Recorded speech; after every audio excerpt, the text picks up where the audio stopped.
గత 2-3 రోజులుగా కేటీఆర్ హైదరాబాద్లో ప్రెస్ మీట్లలో, ట్వీట్లలో, సోషల్ మీడియాలో రకరకాలుగా నాపైన ఆరోపణలు చేశాడు. నేను కూడా ఏనుగు పోతుంటే కుక్కలు మరుగుతుంటాయిలే ఎందుకు అని వదిలేశా. కాకపోతే ఎక్కువ అయిపోయింది. అతను అన్నాడు 2 ఆరోపణలు.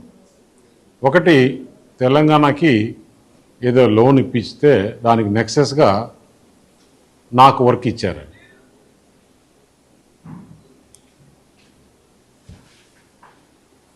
₹1660 కోట్ల సీఎం రమేష్కి హైదరాబాద్లో వర్క్ ఇచ్చారు అని.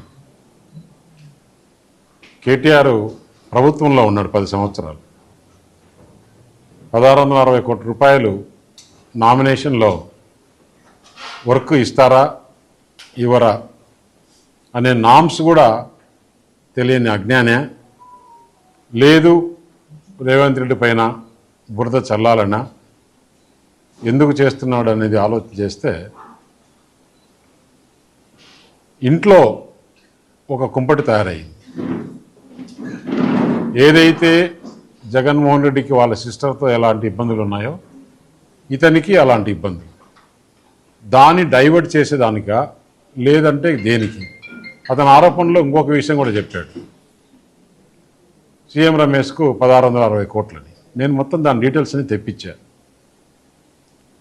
అక్కడ రోడ్డు టెండర్ జరిగితే దాదాపు 5-6 మంది పోటీ వేశారు.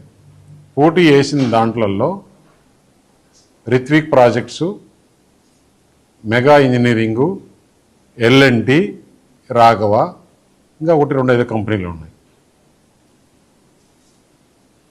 అది కూడా 2 ప్యాకేజీలు అయితే ఒకటి ఎల్ఎన్టీకి, ఒకటి రిత్విక్కి L1 అయింది. చాలామంది పోటీ వేశారు. జరిగి కూడా దాదాపు 3 నెలలు అయింది. రిత్విక్ ప్రాజెక్ట్స్లో నేను డైరెక్టర్ కాదు, నేను మేనేజ్మెంట్లో లేను. ఆంధ్ర వాళ్ళకి తీసుకుపోయి ఇచ్చాడు అన్నారు. ఆంధ్ర బీజేపీ ఎంపీకి ఇచ్చాడు, ఆంధ్ర వాళ్ళకి ఇచ్చాడు. తెలంగాణ మనం కష్టపడి తెచ్చుకునింది ఇందుకేనా తెలంగాణ అని కూడా మాట్లాడాడు కేటీఆర్. 10 సంవత్సరాలు ప్రభుత్వంలో ఉన్నారు. 10 సంవత్సరాల ప్రభుత్వంలో మీరు దాదాపు 6-7 లక్షల రూపాయలు అన్ని డిపార్ట్మెంట్స్ కలిసి వర్కులు జరిగాయి. అంటే ఒక కాళేశ్వరమే 1,00,000 కోట్లు. అలాంటివి మీ వాటరు గురించి జలమిషన్ అని చేశారు తెలంగాణలో. అది ఒక 30,000.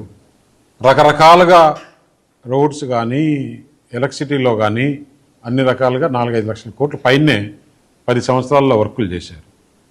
అంటే ఎనీ ప్రభుత్వము ఒకరికి వర్క్ ఇవ్వాలంటే 5 లక్షల రూపాయలు మించి నామినేషన్లో ఇచ్చేదానికి లేదు.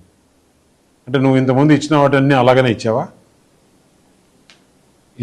ఇన్ని వర్కులు నీ ఇష్టంతో నువ్వు ఎవరనుకుంటే వాళ్ళకి ఇచ్చేసావా?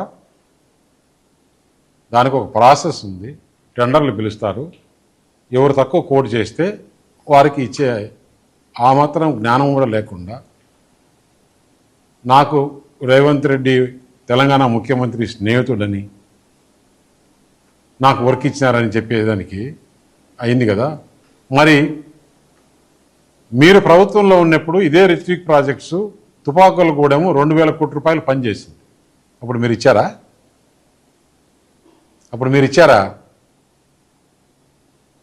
ఏం మాట్లాడుతున్నావు? ఎందుకు మాట్లాడుతున్నావు?